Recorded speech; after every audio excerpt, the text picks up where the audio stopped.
आज मेरी एक छोटी सी गलती मेरे बेटे की दर्द की वजह बन गई। तो हेलो एवरीवन, आप लोगों का स्वागत है मेरे एक और न्यू ब्लॉग में। तो काफ़ी दिनों से मेरा जो ब्लॉग है ये पेंडिंग पड़ा हुआ था, मतलब पेंडिंग नहीं, मैं बना ही नहीं रही थी क्योंकि अभी बहुत ही ज़्यादा काम की प्रेशर हो चुका था, क्योंकि मुझे दुकान पे भी जाना था, फिर घर का भी सारा काम करना पड़ता था। इस वजह से बिल्कुल भी टाइम नहीं मिल पाता था। फिर मैंने सोचा कि चलो शनिवार के दिन मेरे पास छुट्टी रहेगी तो मैं उस दिन प्रॉपर ब्लॉग बनाऊँगी पूरे दिन का। तो सबसे पहले शुरुआत की थी मैंने अपने घर का ताला खोलने से, क्योंकि सुबह सुबह बहुत ही अच्छा व्यू आ रहा था और रात में इतनी ज़्यादा बारिश हुई थी, हम लोगों को मालूम भी नहीं था, और इतना सुंदर सा फूल खिला हुआ था मेरे गार्डन में। वैसे तो गली वाले एक भी फूल रहने नहीं देते हैं, लेकिन जो भी दो तीन थे मैंने उस सभी को तोड़ लिया था और बहुत ही सुंदर सा फूल खिला हुआ था। तो मैंने सारे तोड़ करके एक जगह रख करके काव्या के पापा के लिए पूजा करने के लिए रख दिया था, क्योंकि काव्या के पापा ही आज पूजा करने वाले थे। मेरी आज पूजा करने की छुट्टी थी।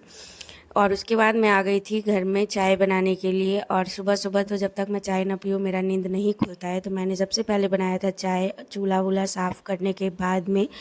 और कौन कौन मेरी तरह हैबिट रखता है कि सबसे पहले तो सुबह उठते ही चाय चाहिए होता है, वरना आँख भी नहीं खुलती है और मन भी नहीं करता है कुछ करने का, जब तक हमारा पैरासीटामॉल तैयार हो ना हो और हमें मिल ना जाए तब तक। और उसके बाद यहाँ पर मैंने चाय वाय चढ़ा करके और जो बाहर का जो भी बाकी का काम था वो शुरू कर दिया था साथ ही साथ। और मेरे बच्चे ना आजकल लेट उठ रहे, क्योंकि छुट्टियाँ चल रही है 3-4 दिनों की, और नेपाल में वैसे ही हर 2 हफ्ते पे छुट्टी पड़ जाती है 4 दिनों की। और अभी तो पेट्रोल की और बहुत ही सारी चीज़ों की दिक्कत है, तो इस वजह से 2 दिन हमारे इधर छुट्टी कर दी है। एक तो शनिवार को रहती ही है वीकेंड वाला छुट्टी, और उसके बाद रविवार को भी छुट्टी कर दी है इंडिया की तरह। लेकिन हम लोगों के यहाँ सिर्फ एक दिन की छुट्टी पड़ती थी, लेकिन अभी पेट्रोल की कमी की वजह से, डीजल की कमी की वजह से रविवार को भी छुट्टी कर दिया गया है।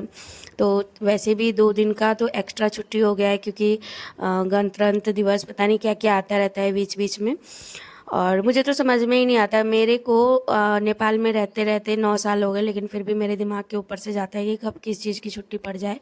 और उसके बाद जो भी मैंने कपड़े धुले थे उन सभी को ले आई थी छत पे फैलाने के लिए, क्योंकि छत पे फैलाने से ज़्यादा मैं सीढ़ी घर में कपड़े फैला देती हूँ, लेकिन अभी फ़िलहाल में ज़्यादा धूप नहीं होती है तेज़, तो मैं छत पे भी डाल देती हूँ। वैसे हवा चलने की वजह से मैं सीढ़ी घर में भी डालती हूँ। और उसके बाद 2-3 फूल छत पे भी खिले हुए थे, तो मैंने उसको भी तोड़ लिया। और यहाँ पर लगा रखा है मेरे हस्बैंड ने छोटा सा करेले का पौधा, और उधर जो देख रहे हैं वो अरबी के पत्ते थे। तो मेरे बच्चों ने क्या किया था, उसका पूरा जड़ से ही उखाड़ के फेंक दिया था, लेकिन शायद छोटा सा लगा रह गया होगा तो पत्ता निकल रहा था धीरे धीरे। और इस साइड में भी लगा रखे थे लौकी वगैरह के पौधे। और फिर उसके बाद मैं नीचे जा रही थी और जितने भी सीढ़ी पर के कपड़े थे सभी गीले हो गए थे गाइस। पता नहीं रात में बहुत ज़्यादा ज़ोर से आंधी तूफान थी या फिर बारिश था, पता नहीं कब हुआ कैसा हुआ, हम लोगों को तो कुछ भी नहीं मालूम चला, क्योंकि रूम हम लोग रहते हैं ना जिस रूम में वो अंदर की तरफ है, बाहर कुछ भी होता है पता ही नहीं चलता। और उसके बाद जब तक मैं छत पे से फूल वगैरह तोड़ के ले आई, मेरा चाय भी बन चुका था। और 2 कप चाय बनाती हूँ मैं, तो रोज़ हमारे घर में सिर्फ 2 कप ही बनता है, क्योंकि और छुट्टी वाले दिन मैं बता दूँ कि एक्स्ट्रा भी हम लोग पी लेते हैं, वैसे तो रोज़ हो नहीं पाता है। तो यहाँ पर मैंने अपने लिए और काव्या के पापा के लिए चाय बना लेता है। 7:30 बज रहे थे, 7 के 7:30 के अराउंड हो रहा था। उसके बाद सब्जियां वगैरह काव्या के पापा ले आए थे खरीद के, क्योंकि सब्जी था ही नहीं, 2-3 दिनों से सिर्फ आलू आलू खा रहे थे। तो मैंने आज बोला था कि नहीं हरी सब्जी लेकर आओ, तो खूब सारी हरी सब्जी उठा कर ले आए थे। वैसे बच्चे तो हरी सब्जी खाते नहीं, हम 2 ही आदमी, तो दोनों आदमी के लिए बनाऊंगी मैं। और यहाँ पर मैं थोड़ी सी मस्ती के मूड में थी, क्योंकि वैसे भी मैं खाना बनाने जाती हूँ तो 8-9 बजे के बाद ही बनाती हूँ, क्योंकि गरम गरम बनाओ, और छुट्टी वाले समय में तो और ज़्यादा ही बहुत ज़्यादा काम होता है और कम टाइम मिलता है। तो मैंने सोचा कि चलो इसी के बीच में मैं खाना भी तैयार करके रख लेती हूँ। तो काव्या के पापा यहाँ पे बहुत सुंदर सा आम भी लेकर आए थे, और इतना सुंदर सा आम था ग्रीन ग्रीन एकदम। तो मैंने सोचा कि इसकी चटनी बनाएंगे। और फिर इधर मैं बनाने वाली थी, हम लोगों के भाषा में घीरा बोलते हैं, वैसे वहाँ पर इंडिया के भाषा में तोरी बोलते हैं, और कद्दू के पत्ते की सब्जी दोनों मिक्स करके सरसों में डाल के बहुत ही अच्छा लगता है। अगर आप लोगों को रेसिपी चाहिए होगा तो बता देना, मैं बना करके प्रॉपर दिखा दूँगी। वैसे हम लोगों के मिथिला में ये सब्ज़ी बहुत ही ज़्यादा पसंद करते हैं। और यहाँ पर मैंने 2 आम निकाल लिया था, क्योंकि मुझे बनाना था एक की चटनी और एक की खटमिट्ठी, जो कि बहुत ही ज़्यादा टेस्टी लगती है। तो मैं अभी सारी सब्जियों को निकाल करके चली आई थी बेडरूम में, और फिर बेडशीट को मैं ठीक करने लगी थी। और आज का दिन मुझे लगा कि चलो कम काम होगा, क्योंकि आधा से ज़्यादा काम मैं शुक्रवार को ही निपटा ली थी। क्योंकि हमारे इधर क्या होता है ना, मैं वीरवार को कोई भी काम नहीं करती हूँ एक्स्ट्रा, जैसे कि पोछा लगाना, साबुन वगैरह, सर धो के नहाना, ये सब मैं नहीं करती हूँ। तो मैं शुक्रवार को ये सारे काम करती हूँ, तो शनिवार को कम काम रहता है। लेकिन आज मैंने क्या किया था, शुक्रवार को बेडशीट मैंने चेंज किया ही नहीं था, फिर मैंने यहाँ पर शनिवार को ही कर दिया। और यहाँ पे मैं थोड़ा सा वीडियो कैप्चर कर रही थी, तो नित्या अपना एक्टिंग दिखा रही थी। फिर मैंने यहाँ पे बेड वेड ठीक कर दिया, बच्चे को गाना चला करके दे दिया था, और आज मुझे इन तीनों को भी नहलाना था। और इसी बीच में हुआ क्या कि काव्या के पापा आयरन कर रहे थे कपड़े को और छोड़ के चले गए। मतलब 2 मिनट के लिए बंद करके निकले थे कि मेरा बेटा इतना शैतान है कि जाकर के पूरा आयरन पर हाथ लगा दिया, और पूरा हाथ ही जल गया इसका, और बहुत ही ज़्यादा रो रहा था। और इसको देख के मुझे इतना ज़्यादा दया आ रही थी कि बड़े होते हैं तो कि चलो दर्द समझ में आता है, ये छोटा बच्चा, और इसके हाथ में ना इतना बड़ा बड़ा सा अभी फोका जैसा हो गया है। मतलब बहुत ही ज़्यादा दुख रहा होगा, वो वही समझ सकता है जिसके साथ होता है। और उसके बाद यहाँ पे बाहर का मैंने साफ़ सफाई कर दिया था, क्योंकि कल आंधी वगैरह भी आई थी, तो सारे पत्ते पेड़ के नीचे गिरे हुए थे। फिर मैंने यहाँ पर दोबारा से चाय बनाया, क्योंकि काव्या के पापा ने कहा था कि एक बार और चाय बना दो। कपड़े आयरन कर रहे थे, उनके हफ्ता में एक दिन काम होता है, सारे कपड़े आयरन करते हैं वो अपने। मुझसे नहीं हो पाता है, क्योंकि वो जैसे ऐसे करते हैं ना लाइनिंग वाले, मुझसे हो ही नहीं पाता। इस वजह से वो बोलते हैं कि तुम छोड़ दो, मैं खुद ही कर लूँगा। और उसके बाद यहाँ पे नित्य काव्या बोल रही थी कि मुझे लीची छील के दो, तो मैं यहाँ पे चाय वगैरह बनाने के बाद में उसको लीची भी छील के दूंगी। और बहुत ही ज़्यादा परेशान करते हैं जब बच्चे की छुट्टी होती है तो। और अभी तो काव्या भी आई हुई है, और रविवार को उसको शाम को पहुँचाना भी है। और पता नहीं, मतलब ये ना, यहाँ बोलती हूँ रहने के लिए तो रहती नहीं है, और वहाँ रहती है ना तो बोलती है मुझे वहाँ अच्छा लगता है, फिर आने के लिए भी जिद करती है। तो इस वजह से लाना पड़ता है, वैसे रेगुलर तो नहीं ला पाएंगे। अब जाएगी तो अब एक ही बार हम लोग दिल्ली जब जाएंगे तब इसको लेकर आएंगे। वो भी कोई कंफर्म नहीं है कि हम दिल्ली जाएंगे कि नहीं जाएंगे, वो तो बात की बात है। और उसके बाद मैंने साथ ही साथ यहाँ पे खाना चढ़ाने का भी थोड़ा वो कर दिया था कि दाल वाल चढ़ा देती हूँ, क्योंकि मेरे को कुकर में ही 2-3 बार दाल भी बनाना, उसके बाद वो सब में भी सीटी, सब्जी में भी सीटी लगाना होता है। तो मैंने सोचा कि पहले दाल वाल चढ़ा देती हूँ, दाल जब तक बन जाएगा मैं चाय पीऊँगी तब तक। और यहाँ पे 2 कप में मैंने चाय छान लिया था। और छुट्टी वाले जिस दिन छुट्टी रहती है उस दिन 2-3 कप पी लेते हैं, वैसे तो रोज़ टाइम नहीं मिल पाता कि हम लोग रोज़ ही चाय पिए।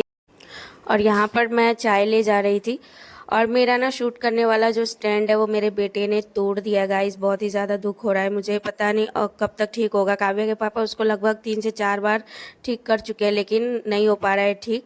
अब मुझे नया ही लेना पड़ेगा। फिर मैंने सब्जी वगैरह काटी थी और मैं बना रही थी, थोड़ी सी लौकी थी तो मैंने सोचा कि चलो पकौड़े बना लेते हैं। और इधर मैंने चटनी बना लिया था आम का और तिल का, और यहाँ पे सब्जी भी मेरी रेडी थी, और सब्जी इतनी ज़्यादा मस्त बनी थी गाइस। और ये मैंने बनाया था भरवा। और पता है मेरे साथ क्या हुआ था कि 2-3 दिन पहले ही मैंने करेला को उबाल करके रखा था, लेकिन ना टमाटर ना आम कुछ भी नहीं था। तो मैंने सोचा कि चलो रख देते हैं, बाद में लाएंगे तो बना दूंगी। और यहाँ पर बच्चों को मैंने नहला दिया, तो ये लोग खेल रहे थे। मेरी बेटी काव्या ये कल चली जाएगी, मतलब रविवार को। और फिर मैं नहा वहा के आ चुकी थी यहाँ पर, और मैंने पिंक कलर की साड़ी पहनी थी। वैसे तो मैं घर में ज़्यादा साड़ी नहीं पहनती हूँ, नाइटी वगैरह सूट में ही रहती हूँ।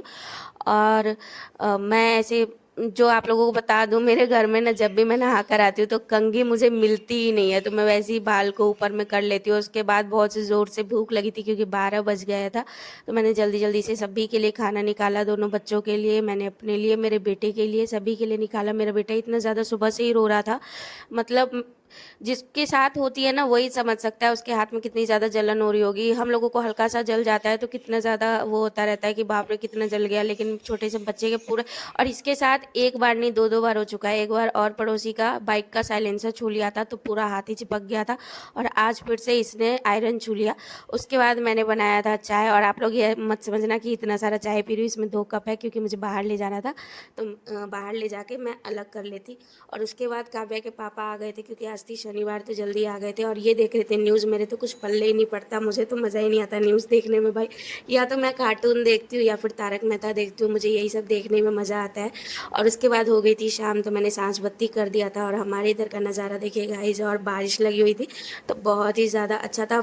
अभी तो फ़िलहाल इतनी ज़्यादा गर्मी नहीं पड़ रही है, क्योंकि हर दूसरे दिन बारिश हो जा रही है, तो बहुत ही अच्छा सा मौसम है, वेदर है। उसके बाद घर में भी सांझ बत्ती किया, और गाना बज रहा था यहाँ पर श्री राम राम श्री कृष्णा वाला, तो ये लोग उसी गीत पे नाच कर रहे थे और इतना ज़्यादा हंसी लग रहा था कि फाइनली मेरा बेटा खुश हो गया था। क्योंकि बच्चे हैं, बच्चे को ना जब चोट लगती है तब ज़्यादा वो रहता है और उसके बाद धीरे धीरे वो ठीक हो जाता है। बड़े हम लोगों को जब लगती है तो हम तो ये उसी को लेके बैठे रहते, लेकिन बच्चा तो खेल कूद में व्यस्त हो जाता है तो सब भूल जाता है। उसके बाद हो गई थी रात, तो फिर मैंने यहाँ पे खाना बनाने के लिए तैयारी करने लगी थी और यहाँ पर मैंने आलू गोभी की सब्ज़ी बनाया था और जो कि बहुत ही ज़्यादा टेस्टी बना था गाइज। और मैं ना सूखी सब्ज़ी आलू गोभी की ज़्यादा अच्छा लगता है मुझे, तो मैं उसी तरीके से बनाती हूँ। सभी का बनाने का अपना अपना स्टाइल है, लेकिन मैं अपने तरीके से बनाती हूँ और सभी को अपने अपने स्टाइल से ही बनाना चाहिए।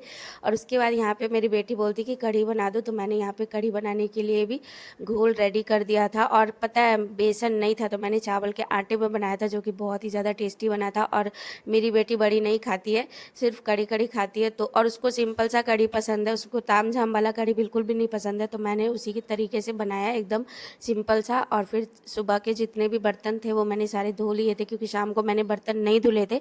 मैंने सोचा था कि सभी को एक साथ ही धोऊंगे, लेकिन सारा खाना बचा ही हुआ था थोड़ा, मतलब सब्जी वगैरह, चावल तो ख़त्म हो गया था। फिर मैंने सोचा कि रात में ही धो दूँगी। फिर मेरी सब्जी देखिए कितना मस्त कलर आया है। और मुझे ना ऐसी ही सूखी सब्जी अच्छी लगती है ग्रेवी वाले से ज़्यादा, और इसी के साथ मुझे चावल बहुत ही ज़्यादा पसंद है गाइस, तो मैं अपने हिसाब से बनाती हूँ अपने अकॉर्डिंग। फिर इधर मेरी सब्जी बन चुकी थी और इधर मैंने कढ़ी भी चढ़ाने के लिए तेल वगैरह डाल दिया था कढ़ाई में, जिसमें मैं सब्जी बनाई थी उसी में मैं कढ़ी बना लूँगी, तो साथ ही साथ हो जाएगा और धोने में भी आसान हो जाएगा। क्योंकि ना ही मेरे पास 2 कढ़ाई है, ना ही मेरे पास एक्स्ट्रा बर्तन है, मैं उतने ही बर्तन यूज़ करती हूँ जितने में हो जाए। फिर यहाँ पर मैंने कढ़ी का जो भी घोल था वो सारा डाल दिया था, चावल का आटा वाला, और इसी को मिक्स कर कर के गाढ़ा हो जाएगा और इसी में मैं दही लास्ट में ऐड कर दूंगी। तो हम लोग सिंपल सा कढ़ी ऐसे ही खाते हैं और बहुत ही ज़्यादा अच्छा भी लगता है, ना ही ज़्यादा मोटा ना ही ज़्यादा पतला, मतलब खाने में भी टेस्टी लगता है। और मेरे हिसाब से तो मैं ऐसी ही कढ़ी बनाती हूँ। आप लोग कैसे बनाते कमेंट में ज़रूर बताना। वैसे तो बेसन का ही बनता है, लेकिन मेरे घर में नहीं था बेसन, तो मैंने सोचा कि चलो चावल का आटे का ही बना देते। और रात में काव्या ने बोला कि कढ़ी बना दो मम्मी, मैं तो कल चली ही जाऊँगी, तो मैंने सोचा कि चलो बना ही देते जो ही घर में है। मिलती हूँ नेक्स्ट ब्लॉग में, तब तक के लिए बाय बाय। और